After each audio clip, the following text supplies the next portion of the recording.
చెప్పండి హల్లెలూయా, హల్లెలూయా. చిన్న ప్రార్థన చేసుకుందాం. దేవుని వాక్యము మనలను సంధించాలని, మనకు అవసరమైన వాక్కు దేవుడు మనకు అనుగ్రహించాలని, తన కృపచేత దేవుడు మనల్ని నింపి తన దివ్యమైన వాక్కు మనకు అనుగ్రహించాలని శ్రేష్టమైన మాటలు. హల్లెలూయా, హల్లెలూయా, హల్లెలూయా, హల్లెలూయా, హల్లెలూయా. Glory, glory. ప్రభు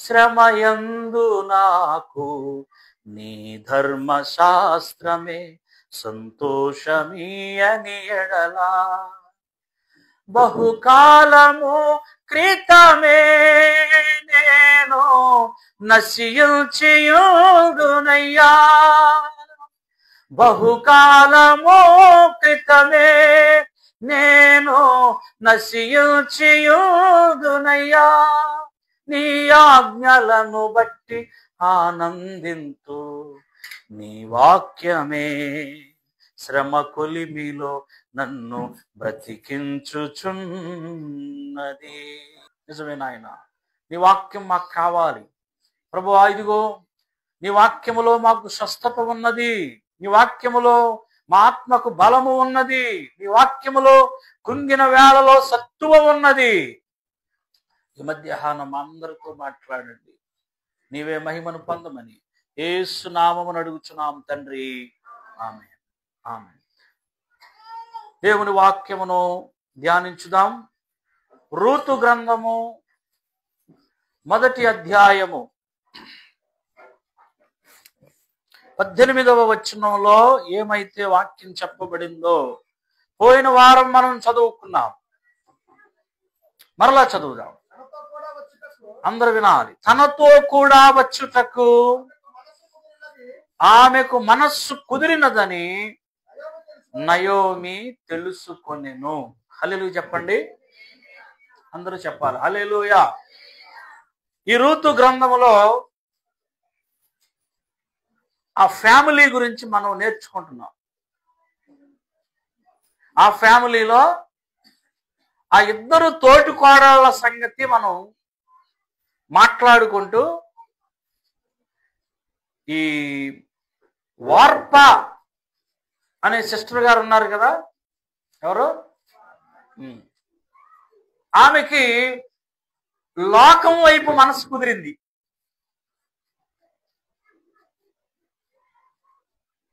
ఎప్పుడైతే భర్త చనిపోయాడో అత్తగారు అంది, అమ్మా నువ్వు వయసులో ఉన్నావు, పెళ్లి చేసుకో, వెళ్ళిపో అంది. అత్తగారికి చేతులెత్తి దండం పెట్టింది. ఎందుకంటే ఆ మాట కోసమే చూస్తుంది ఆవిడ. ఎవరు, గట్టిగా చెప్పాలి, వార్ప. నేను చెప్పానుగా, రూతు బయలుదేరి బెత్లెహేము వచ్చే లోపలే వార్ప ఎవరినో ఒకరిని చేసేసుకొని ఉంటుంది అక్కడ. ఆమెకు లోకం వైపు మనసు కుదిరింది, ఎంజాయ్ చేయాలని, లోకం వైపు ఉండాలని, లోకంలో ఉండాలని, తండ్రి ఇంటికి వెళ్ళిపోవాలని ఆమెకు మనసు కుదిరింది.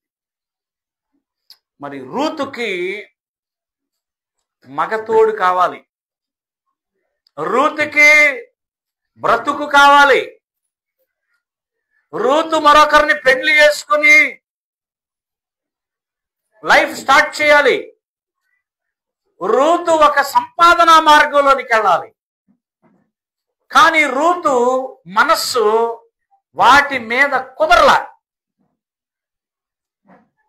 రూతు యొక్క మనస్సు వేటి విషయమై కుదిరింది అని నయోమికి తెలిసిందంటే బెత్లెహేం వెళ్ళిపోవాలని, అనగా రొట్టెల ఇంటిలోనికి వెళ్ళిపోవాలని, యూదా అంటే స్తుతిలోనికి వెళ్ళిపోవాలని, దేవుని ప్రజల దగ్గరికి వెళ్ళిపోవాలని, నిజమైన దేవుని యొద్దకు వెళ్ళిపోవాలని రూతు యొక్క మనస్సు కుదుర్చుకుందంట. రూతు, దేవునికి స్తోత్రం.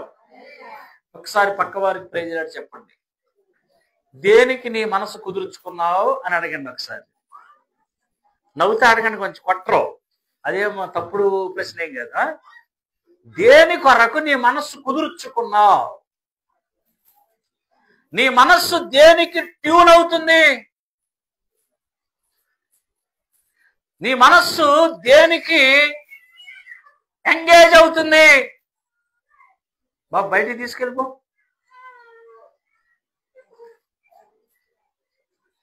నీ మనస్సు ఎక్కడ దేనికి ట్యూన్ అవుతుంది?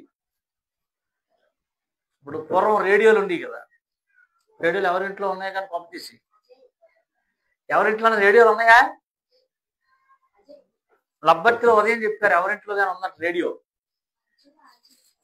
ఆ రేడియోలో చూడండి, ఆ బ్యాండ్ మనం ఇలా ట్యూన్ చేసేటప్పుడు మనకు అవసరం లేదు, మన వస్తుంటే ఇది కాదు అని మళ్ళీ ఇంకో పక్కది, అబ్బాబే ఇది కాదు అని మొత్తానికి 4-5 చూశాక సరిగ్గా మన ఛానల్ పసిడి పంటలు అని వచ్చింది. క్రిస్టియన్స్కి అయితే ప్రేమధార అని వచ్చేది. ఇది ఇది ఇది అని చెప్పి అక్కడ ఆపేవాళ్ళు ట్యూనింగ్. రూతు కూడా కరెక్ట్ పొజిషన్ లో మనస్సును అలాగా నిలవబెట్టింది, అలా కుదుర్చుకుంది మనస్సుని, అన్ని పక్కకి నెట్టి. అసలు ఆలోచించండి, వార్ప అత్తగారిని ముద్దు పెట్టి వెళ్ళిపోయేటప్పుడు తోటికోళ్లతో ఏమని వెళ్ళి ఉంటుందో చెప్పండి. అలాగ ఆలోచించాలి వాక్యాన్ని. ముద్దు పెట్టి వెళ్ళిపోయింది ఇది గొడవ కాదు. ముద్దు పెట్టి వెళ్ళిపోయేటప్పుడు తోటికోళ్లతో ఏమని ఉంటుంది?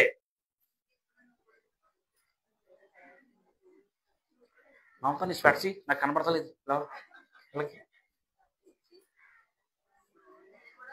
చెప్పండి. నువ్వు కూడా వంటకి వెళ్ళిపో అన్నదట.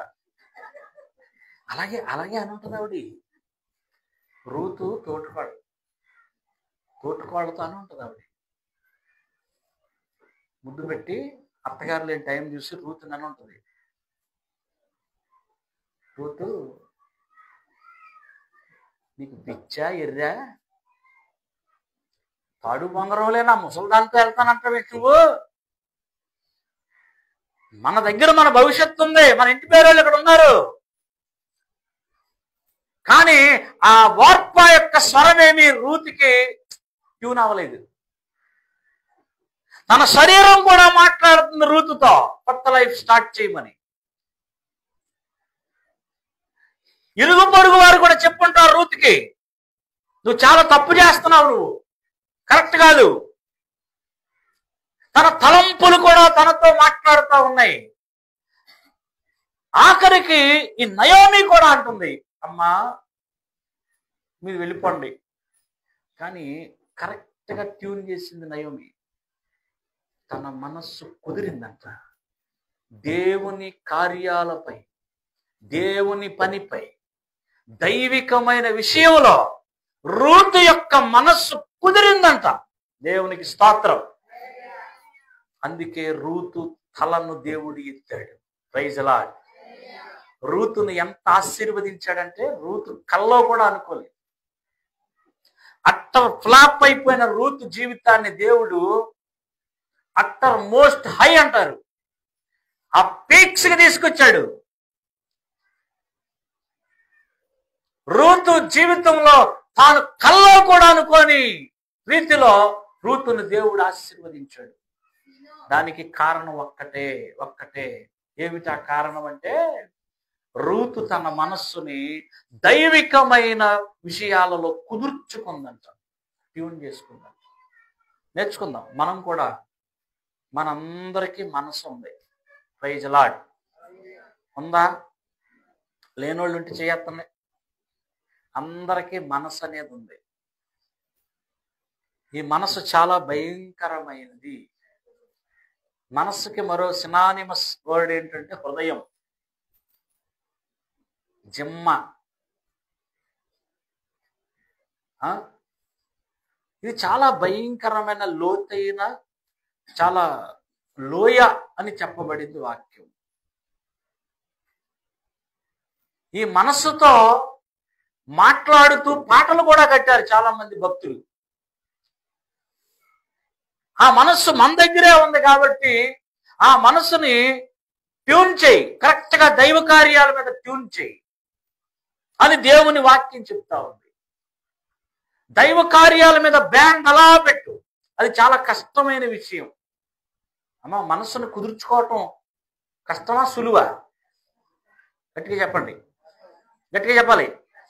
కష్టం అని నువ్వు అన్నావంటే నువ్వు మంచి విశ్వాసం అని అర్థం. మంచి విశ్వాసులకు ఆ కష్టం నష్టం తెలుస్తుంది.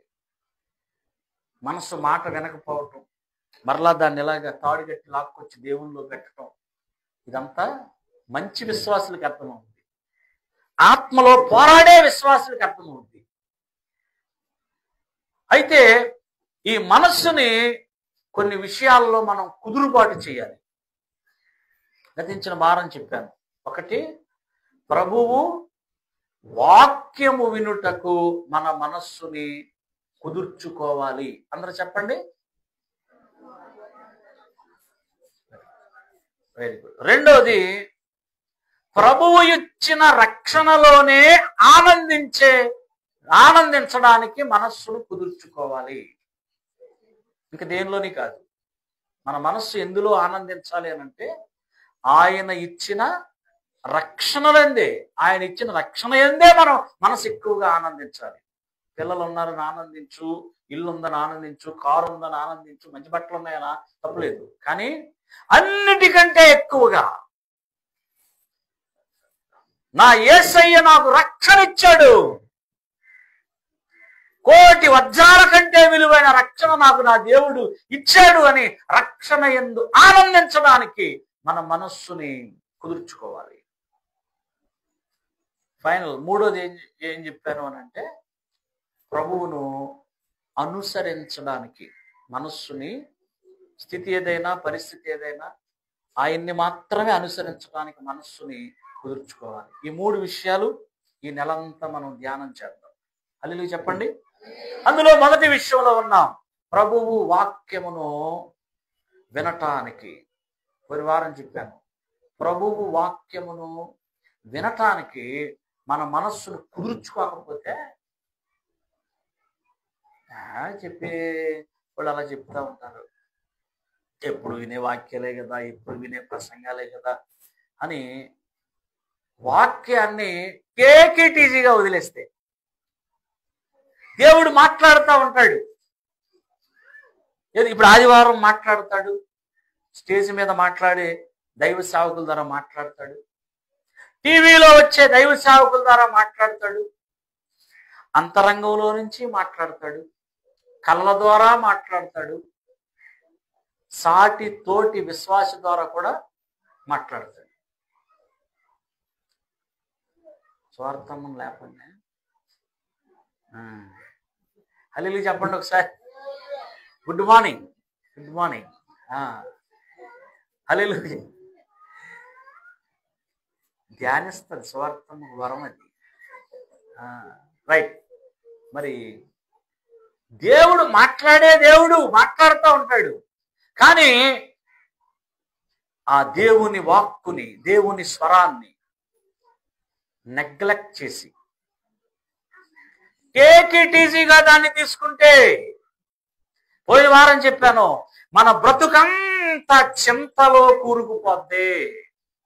గమనించాలి, మన బ్రతుకంతా చింత చింత చింత. ఆ వ్యక్తికి ఇక గ్లామర్ అనేది ఉండదు, ముఖానికి వెలుగు ఉండదు, తిండి మీద ఉండదు, విత్తర మీద ఉండదు. చనిపోయేటప్పుడు ఏ మనిషి చింతతో చావకూడదు. Praise lord. ఏ అనారోగ్యంతో అన్నా చచ్చిపోవచ్చు, ఏముంది, నెల 2 నెలలు బాధపడి చచ్చిపోతాం, పెద్ద విషయం ఏం కాదు. ఏ రోగమైనా. చింత అలా కాదు. చింతతో చచ్చిపోవడం చాలా శాపం అది. చింతతో చచ్చిపోయేవాడు చాలా ఘోరమైన స్థితిలో చనిపోతాడు. హెచ్ఐవితో చనిపోయేవాడు జస్ట్ నెల బాధపడి చనిపోతాడు. క్యాన్సర్తో చనిపోయే వ్యక్తి ఒక నెలన్నర బాధపడతాడు. ఇంకా వ్యాధులు, షుగర్లు, బీపీలు, ఏదో 20 రోజులు బెడ్ పేషెంట్ అలా చనిపోతాం, పర్లేదు. కానీ చింత ఉంది చూసారా, అది ప్రతిరోజు చావు వస్తుంది, వచ్చినట్టే ఉంటుంది. రాజు చచ్చిపోతే బాగుండు, చావతో. చాలా భయంకరమైన పరిస్థితి. ఎవరికి వచ్చేస్తుంది చింత అని అంటే, దేవుని వాక్యాన్ని టేక్ ఇట్ ఈజీగా తీసుకునేవారు. ఒక్కసారి నువ్వు వాక్యాన్ని మనసారా ఆస్వాదించు, దేవుని వాక్య గ్రంథాన్ని, లేఖనాల్ని భుజించు, వాక్యాన్ని గురించి సాటి తోటి విశ్వాసతో డిస్కషన్ చేయి. ఈ వాక్కును గూర్చి, ఈ మంచి వాక్యాన్ని గూర్చి ధ్యానిస్తూ ఆ వాక్యాన్ని గురించి మాట్లాడు. నవ్వుతానో మామూలుగానో మాట్లాడు. చింతను జయించగలవు, చింతను జయించగలవు. చాలా మంది జయిస్తున్నారు. సో వాక్యాన్ని మనము ధ్యానించక, ఆ వాక్కును గనుక పట్టించుకోకుండా, మన మనస్సుని కుదుర్చుకోకపోతే దేవుని వాక్యం వినడానికి చింతలో కూరుకుపోతాం. అదొకటి కాదు. ఈరోజు మరలా ఇంకో విషయం చెప్తున్నా. మనము వాక్యానికి చాలా ఆసక్తికరమైన విషయాన్ని చెప్తా, మీరు జాగ్రత్తగా వినండి. అందరూ సరే స్తోత్రం చెప్పండి, గట్టిగా గట్టిగా చెప్పండి. హల్లెలూయా. పక్క వారికి మళ్ళీ వందనాలు చెప్పండి. వింటున్నారా అని అడగండి, వింటున్నారా అని అడగండి ఒకసారి. తింటున్నారా? రైట్. వాక్యాన్ని వినకపోతే, వాక్యం మీద మనస్సుని కేంద్రీకరించకపోతే, పాట పాడతాడు, బైబిల్ చదవమంటే చదివేస్తాడు, అన్నీ చేస్తాడు, కానీ వాక్యాన్ని వినడు. అలా జరగకూడదు. చింతలోకి వెళ్ళిపోతాం. ఇంకో ప్రాముఖ్యమైన విషయం చెప్తున్నా. వాక్యాన్ని ధ్యానించడానికి, వాక్యాన్ని పొందుకోవడానికి మనస్సును గనుక, మళ్ళీ చెప్తున్నా, మీకు పాటలు పాడటం రాకపోయినా పర్వాలేదు, ప్రసంగాలు చేయటం రాకపోయినా పర్వాలేదు, మీకు మంచి మంచి పదాలు కూర్పు చేసి దీర్ఘ ప్రార్థనలు చేయటం రాకపోయినా పర్వాలేదు, కానుకలు ఇవ్వలేకపోయినా పర్వాలేదు, దేవుని వాక్యాన్ని వినడానికి మాత్రం తపన ఉండాలి మనలో. ఆ దేవుని వాక్యం కొరకు మనస్సు కుదుర్చుకోవాలి. అలా కుదుర్చుకోకపోతే మన మనస్సు ఏమైపోద్దో తెలుసా? 1 చింతలోకి వెళ్ళిపోద్ది, 2 కీర్తనల గ్రంథం 12వ కీర్తన 2వ వచనం. 12వ కీర్తన ఏమండి? అందరూ ఒకరితోనొకరు అబద్ధములాడుదురు, మోసకరమైన మనస్సు గలవారై ఇచ్చకములాడు పెదవులతో. కొంచెం ఈ వాక్యాన్ని ఒక బిట్ లోపలికి వెళ్దాం. ఈ వాక్యంలో ఒక బిట్ లోపలికి వెళ్దాం. సమయం తక్కువగా ఉంది కనుక నేను స్ట్రైట్ గా పాయింట్ నేను మీ ముందు ఉంచుతున్నా.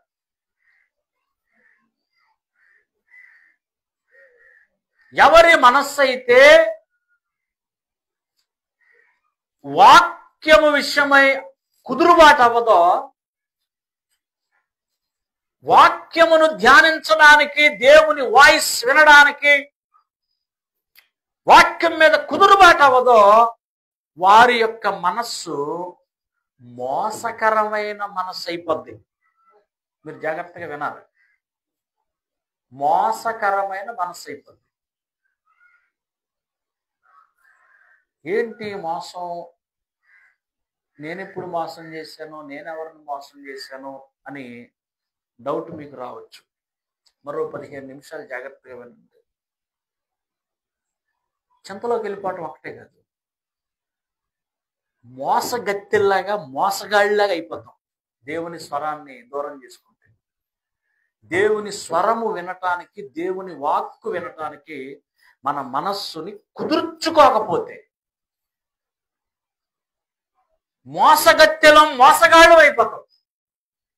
అపోస్తుల కార్యాలు 5వ అధ్యాయం. వింటున్న వాళ్ళు గట్టిగా హల్లెలూయా చెప్పండి. అర్థమవుతున్న వాళ్ళు ఇంకొక హల్లెలూయా చెప్పండి. అపోస్తుల కార్యాలు 5వ అధ్యాయము 4వ వచనం, సారీ 3వ వచనం. ఎవరమ్మా? అననీయా, నీ భూమి వెలలో కొంత దాచుకుని పరిశుద్ధాత్మను, అదిగో దేవుణ్ణి పరిశుద్ధాత్మను మోసపుచ్చుటకు సాతాను ఎందుకు నీ హృదయమును ప్రేరేపించెను? వినాలి. ఇద్దరు భార్యాభర్తలు. భర్త పేరు అననీయ, భార్య పేరు బాబు చెప్పండి, ఏం పేరు? సప్పీరా. ఇప్పుడంటే మనం వాళ్ళని కొంచెం ఎలా విమర్శించుకుంటున్నాం, కానీ వాళ్ళు నెంబర్ 1 విశ్వాసం. వాళ్ళు అద్భుతమైన విశ్వాసం. పరిశుద్ధాత్మ వరమును పొందుకున్నారు, దర్శనాలు చూచారు, కలలు చూచారు, భాషలు మాట్లాడారు, ప్రవచనాలు పలికారు. బగబగా దేవునిలో మండేటువంటి విశ్వాసులు అననీయ, సప్పీరా. అందరు వినాలి. అయితే చాలా మంది ఒక నిర్ణయం చేసుకున్నారు, వాళ్ళు కూడా నిర్ణయం చేసుకున్నారు. ఏమనంటే మన స్థిర చర ఆస్తులన్నీ అమ్మేసి దేవుడికి ఇచ్చేద్దాం. హల్లెలూయా చెప్పండి, గట్టిగా చెప్పాలి. హల్లెలూయా. ఏం చేద్దామని, ఏమిద్దామని? ఏ ఆస్తి? అంటే స్థిరాస్తి అంటే ఏంటి? స్థిరాస్తి అంటే భూములు, ఇళ్ళు, ఇలాంటి. చరాస్తి అంటే కారు, బైకు, ఈ అన్ని అమ్మేసి ఇచ్చేద్దాం. ఈ రోజుల్లో అంత సమర్పణ ఎవరికి ఉందో చేయొద్దండి ఒకసారి దమ్ముంటే. ఇక్కడున్న ఎవరికన్నా నేనే ఎత్తనా, ఏదో ఇద్దాం. 10% కాకపోతే 20% ఇద్దాం. అననీయ, సప్పీరా స్థిర చర ఆస్తి అమ్మేసి ఇచ్చేద్దాం దేవుడికి.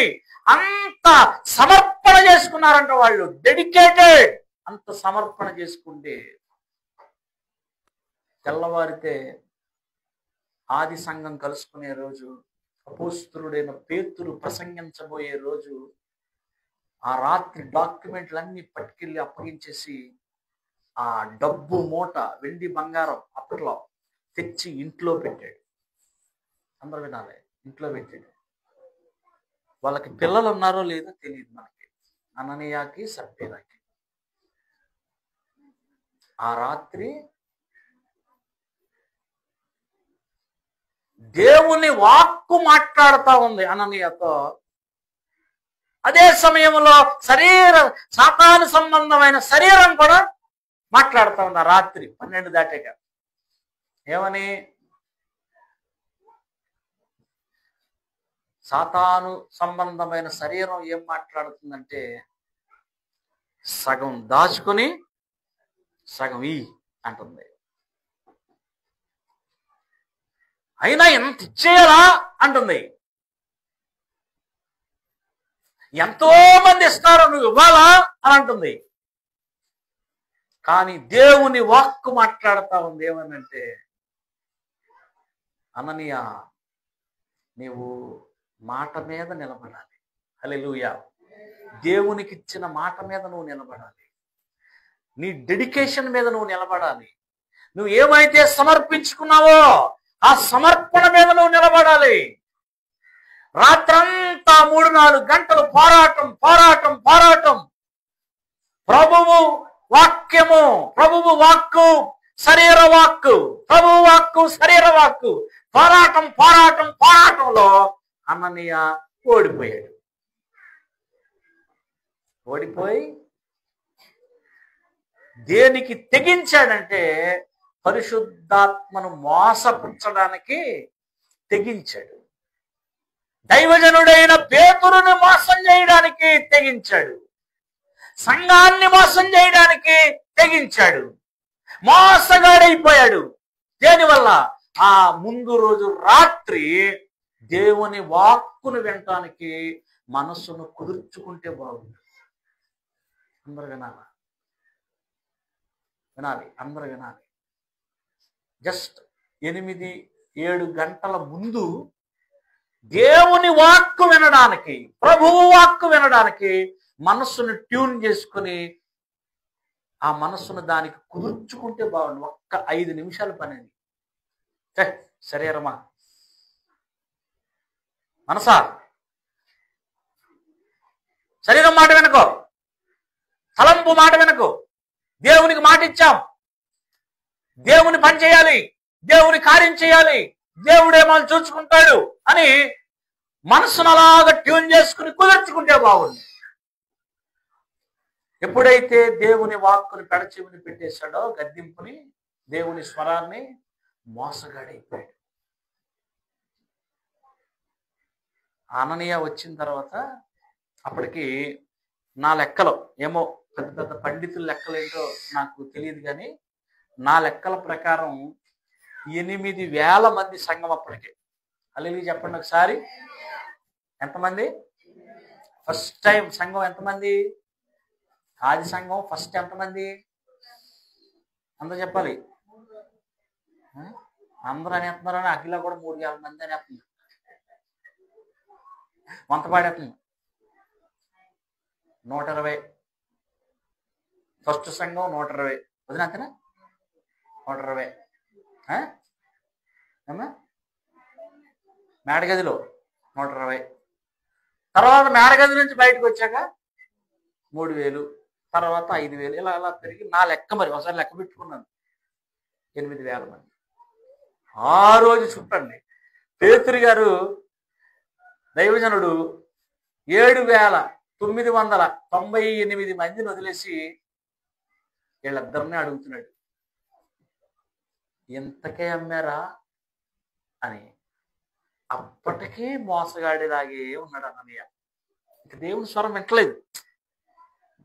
దేవుని స్వరం అక్కడి వరకు మాట్లాడుతూ ఉంది. దేవుని స్వరం అక్కడి వరకు, స్టేజ్ వరకు, ఆ పేతురు వరకు మాట్లాడుతూ ఉంది. అబద్ధం ఆడకు, మాట మీద నిలబడు, దేవుని కొరకు కష్టపడు, దేవుని పని చేయి అని వినబడుతూ ఉంది. కానీ అక్కడికి వెళ్ళిన తర్వాత కూడా అన్నాడంట, ఎంతకే అమ్మాను అంతే. దేవుని స్వరం బంద్, ఇంకా మాట్లాడలేదు. చెయ్ అని వదిలేసింది అంతే దేవుని స్వరం. పేతురే కదా అన్నట్టుగా మాట్లాడేస్తున్నాడు, మోసం చేసేద్దామని. ఆ మోసపూరితమైన మనస్సు నీకు ఎందుకు వచ్చిందయ్యా హనన్య? వెనకాల టిక్కు టిక్కు టిక్కు మన ఇంకో మోసగతి వస్తుంది. ఎవరిది? ఎట్టి చెప్పాలి? సప్పీరా. వెనకాల ఆవిడొచ్చి ఆవిడే వంట మారుతుంది. అదే అదే గొడవ. ఎంత మోసగత్తివి, ఎంత మోసగాడు, ఎలాగైపోయారు మీరు అని అంటే, నిన్న రాత్రి ఒక తప్పు చేశారు మీరు. దేవుని వాక్కును మీరు వినటానికి మీ మనస్సుని కుదుర్చుకోలేదు మీరు. జాగ్రత్త సుమాండి. వాళ్ళు చాలా నాశనానికి వెళ్ళిపోయారు, వాళ్ళు చాలా ప్రమాదంలోకి వెళ్ళిపోయారు. చివరికి మాట చదవండి, ఇర్మియా గ్రంథము. మనం ఏం చేస్తున్నామో చెప్తుంది అక్కడ. ఇంకా ఉంది, నెలంతా ఈ వాక్యాన్ని ధ్యానిస్తాం.